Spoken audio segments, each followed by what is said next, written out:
Hi guys, Freddy here with another retro RPG, and the winner this week is Twilight 2013 with some 34% of the vote. Now I'll put the results up there as usual, but my favourite part of the poll this week was the first day, when it was actually a four-way tie, because Cold Hands Dead Hearts, the Arms and Equipment Guide, and Cyborgs and Twilight 2013 were all tied for the first day, and I didn't know which way it was going to go. Now I'm happy to have a look at this book because I only picked it up fairly recently, so it allows me to look through a new game, always a plus from me. And I'm a bit surprised that there's no love for the Capital Sourcebook at all, but I really did like the idea that it could have been anything. So I'm going to throw something random in the poll again this week, and we'll see where we go next week. Anyway, let's go over to the desktop. So, this is Twilight 2013. The official Twilight 2000 3.0.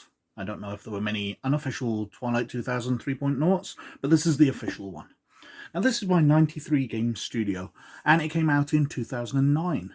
So a full 13 years after Games Designers Workshop, who'd originally published Twilight 2000, had gone out of business. Now, Twilight 2000 wasn't picked up very quickly, because basically when Games Designers Workshop went out of business in 1996, the year 2000 was very close, and the alternate history of Twilight 2000 obviously wasn't going to happen. The Soviet Union had fallen, there'd been attempts in the version 2 of the game to update things a bit, but the world obviously was going down a very different path to that set out in Twilight 2000. And for some reason, instead of deciding to make it an alternate history game, where this is an alternate version of the year 2000, they decided in 2009 to rewrite the background. And this is the result of it. And to tell the truth, it's interesting, but it's not as iconic as Twilight 2000. Let's have a look at the back cover anyway. Twilight 2013. It is the near future. The collapse is over. Years of accelerating decay culminated in a brief and vicious global war. When it came, the final conflict seemed almost an afterthought in the wake of disease, famine, natural disasters, and economic and political failures on a previously unimaginable scale. None of these calamities could have ended the world by itself. Together they brought the engines of civilization to a grinding, blood-soaked halt.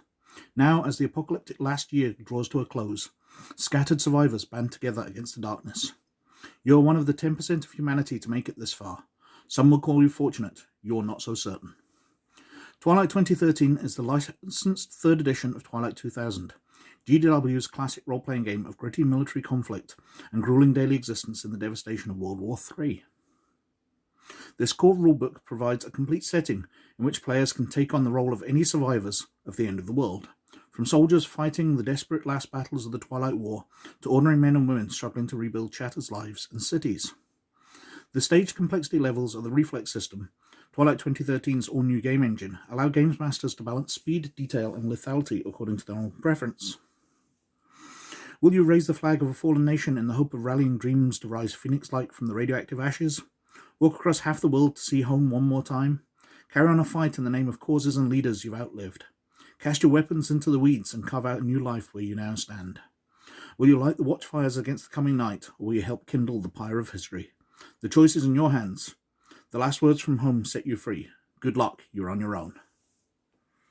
And that last bit is a reference to the final message in-game from the US president as the United States itself collapses. But let's flick through. Now, I've covered the history that Twilight 2013 details in a separate video, because there's a lot of it and it's very different. But I'll briefly touch on it as we go through. So we start off with a Rudyard Kipling poem. The artwork in Twilight 2013, it's not as good as much of 2009's artwork was by that standard, but it's nice. I believe it's quite effective. So we start off with detailing the history. Now, 2007, 1st of January 2007 is where the Twilight 2013 world deviates from the real world, which seems really odd because you're going into the past and deviating So why not set it back in it?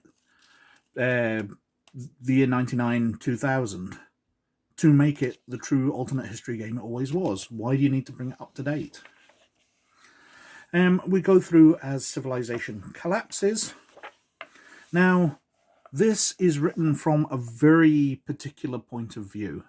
The thing I noticed, and I've kind of highlighted in my video about the history, is, for example, the writers here have no idea of the difference between England and the United Kingdom, which is very much a thing which touches nerves in Scotland when we are called Scotland, England.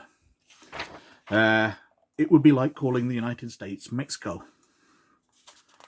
Anyway, as I said, the artwork is quite effective, although I found this one very confusing. I could not work out what it was. I saw sort of glossy domes, there's trees and things. It wasn't until my son pointed out the hand here that I realised it's like a Buddha statue fallen on its side. And that's kind of the artwork is summing up. It's effective, but it's not that clear, it's not that great. But I'm not going to mark it down. I especially like their layout. It's very easily readable. A problem with much of the 2000s publishing was putting in lots of background here, and while they put some texture on the paper, it's still very clear to read. Thumbs up from me for that. Really effective. Anyway, we've got the history here, which goes through as civilization collapses and nuclear wars break out. Although, unlike Twilight 2000, it's not one big nuclear war which destroys the world. It's lots of little nuclear wars. It kind of doesn't make sense that France fires nuclear weapons and then the globe doesn't catch fire. And I said, the artwork's quite nice. You know, crashed aircraft carrier and fighters on a beach. The end of the world as we know it. On the ground, 2013. Now, this details the various countries. So we've actually got the UK here detailed far better than it is in the background story. I do like the fact that we've got the British royal family here, which details how the Queen passed away, how Prince Charles and Prince William both died of a global plague that was going around at the time, and Prince Harry died in military action. So, sorry Meghan, you never got to marry him, he died long before. The artwork, again, it's not very accurate. If you've seen the Houses of Parliament, it's kind of clear that the artist here did it from memory rather than it from any photographs.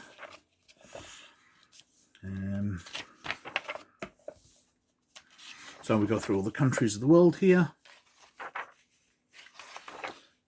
detailing what things are like in America, globally, because that is one area that Twilight 2013 differs vastly from Twilight 2000.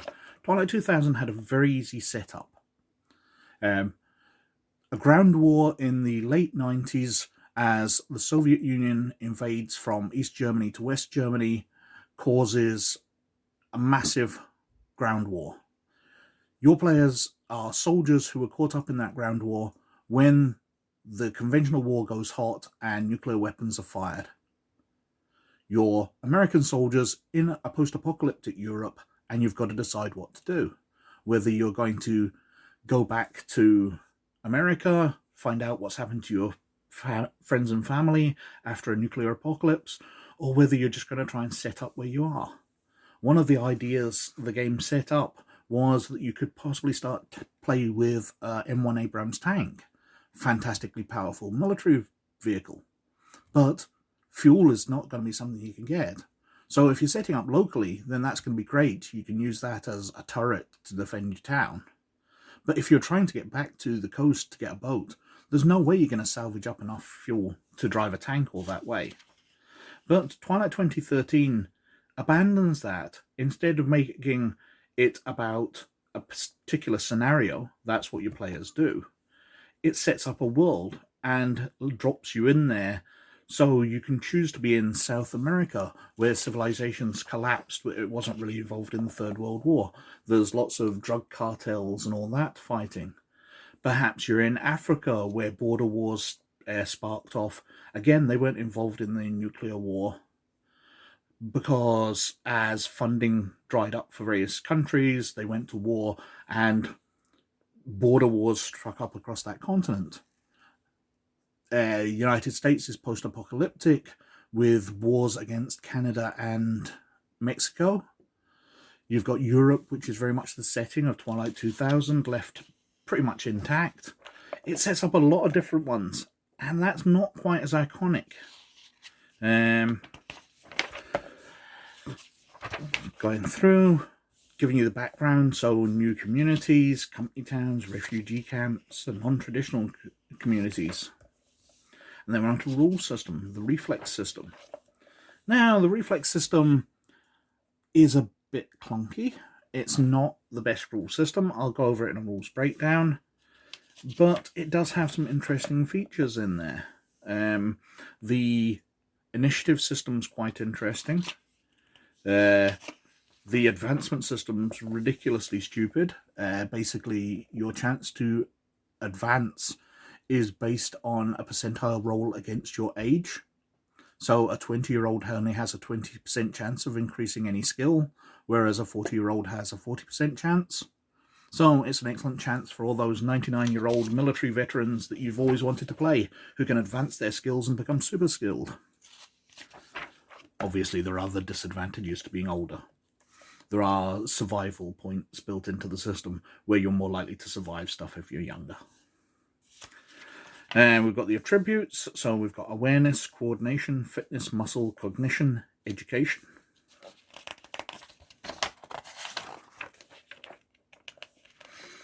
Personality, resolve, coolness under fire, observe, orient, decide, act, UDA, which is basically the initiative system.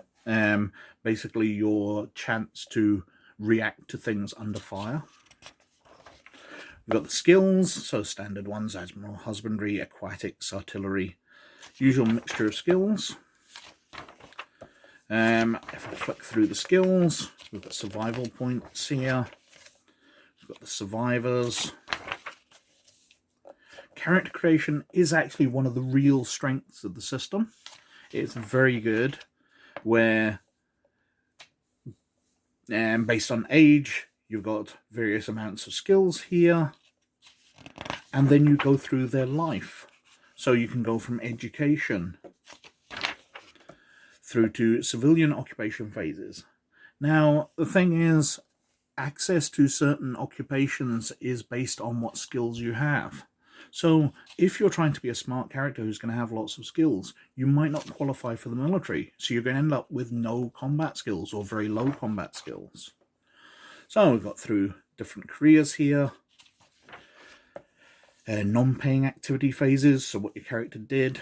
You can make up your character who dropped out of college for a few years. They were a mum who stopped working to have kids. It's all built in here. It allows you to make really detailed characters. Law enforcement phases, paramilitary.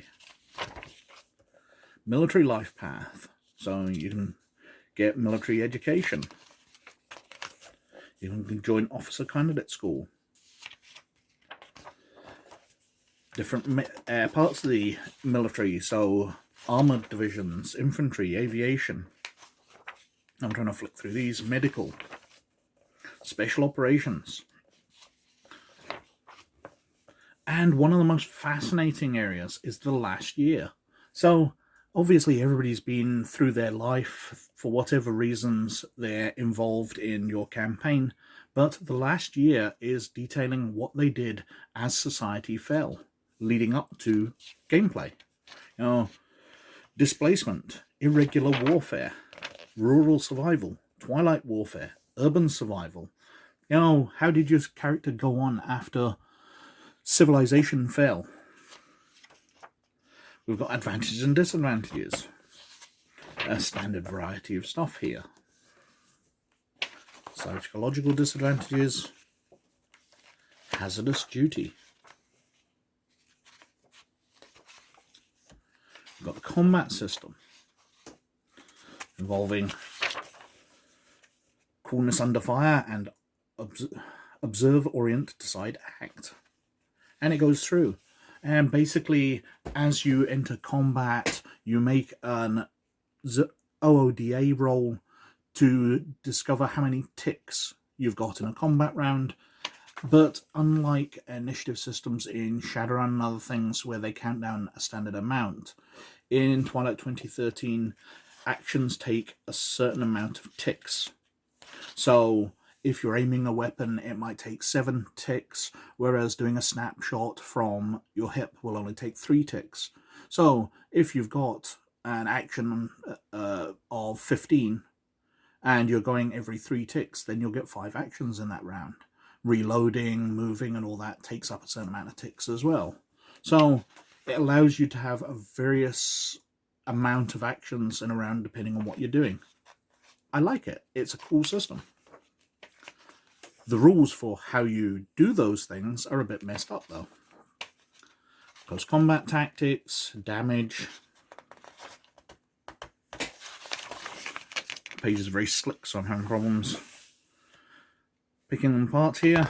Injury, other damage sources, the usual stuff for a role-playing game, especially a military role-playing game like this. Mines, maintenance and survival. So the game does go into a lot of detail about how you will obtain food. Foraging, trapping, fishing, hunting.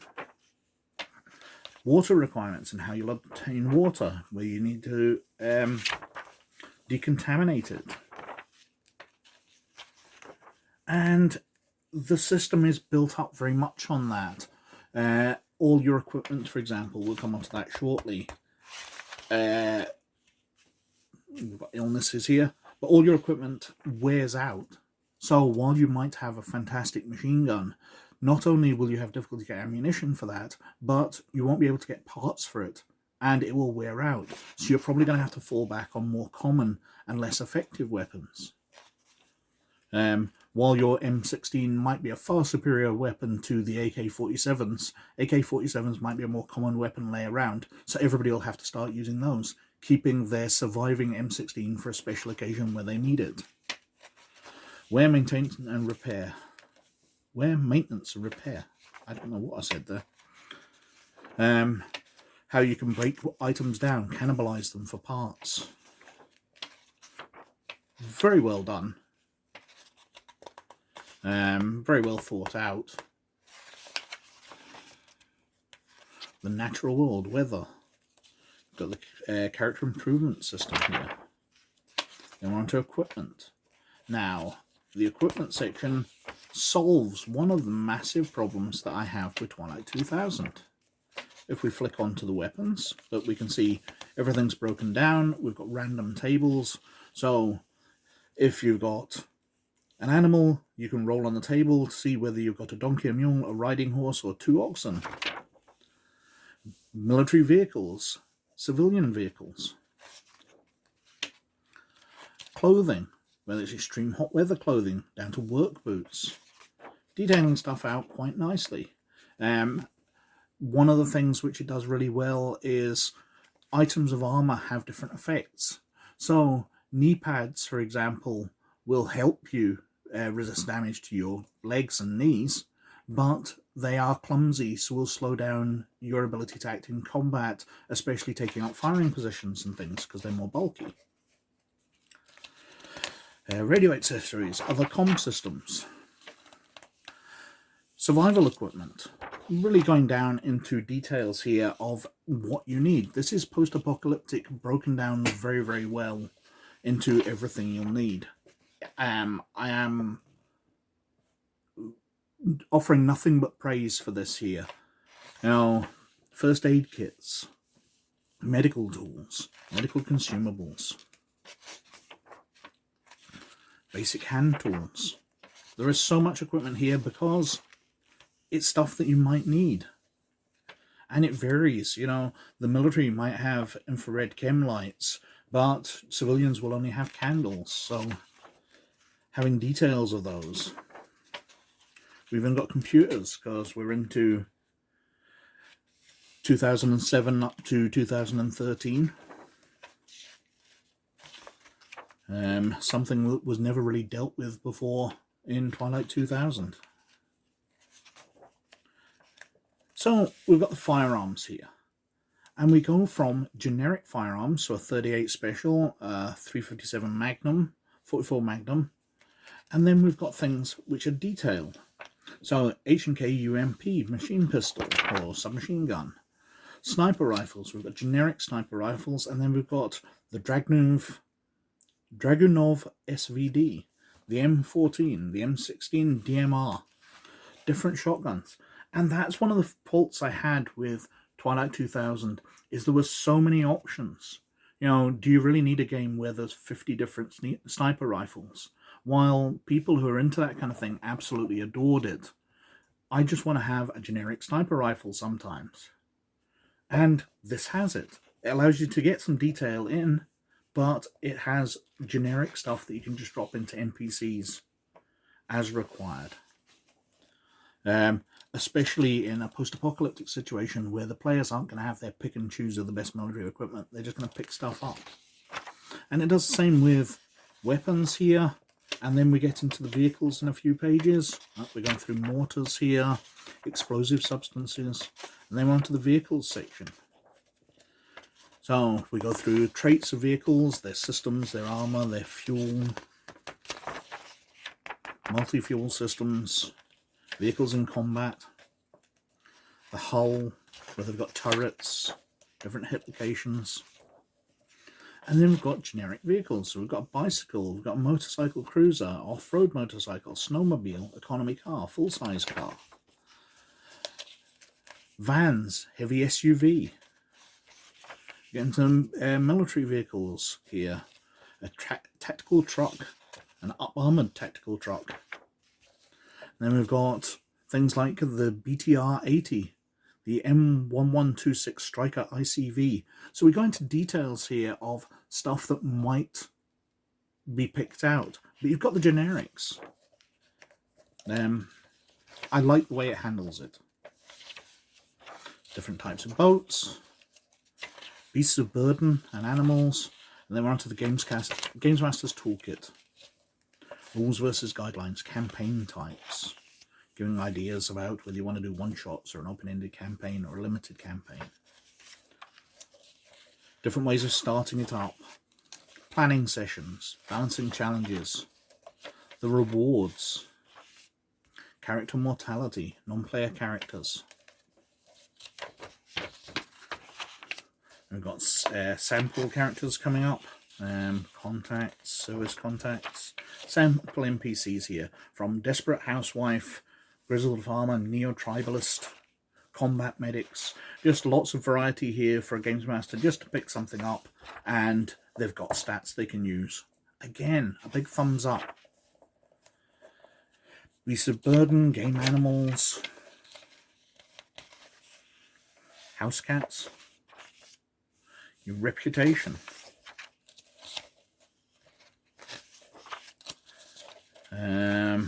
And then we're on to the index. Recommended media. I do have to point out that I do find it amusing that on the web they are recommending you go to their MySpace page. I haven't looked. I don't know whether the MySpace page for 93 Game Studio still exists. I know MySpace pretty much got wiped blank a couple of years ago. We've got character sheets for vehicles here. Some character generation or background information. NPC character sheets. General information. And then a character sheet. With everything laid out. I find it a little odd that the attributes are down the side, but there's no reason why they shouldn't be. You're probably using your skills far more often, so having them more handy. And that's the back of the book. Now, Twilight 2013, I like from certain points of view. It addresses a lot of the problems I had with Twilight 2000 throughout, and it has some fantastic ideas built in. But as you'll see if you watch my follow-up video on the rules are really, really clunky. And while I would perhaps run Twilight 2013 as a setting, I would not want to use the rule system that it provides at all. Anyway, I think I've whittled on for quite long enough, especially considering this is going to be one of 3 videos this week on Twilight 2013. So thank you very, very much for watching. Please like, subscribe, and comment below, as it does me massive favours with the YouTube algorithm. But as always, most of all, you look after yourselves. And I'll catch you later. Bye now.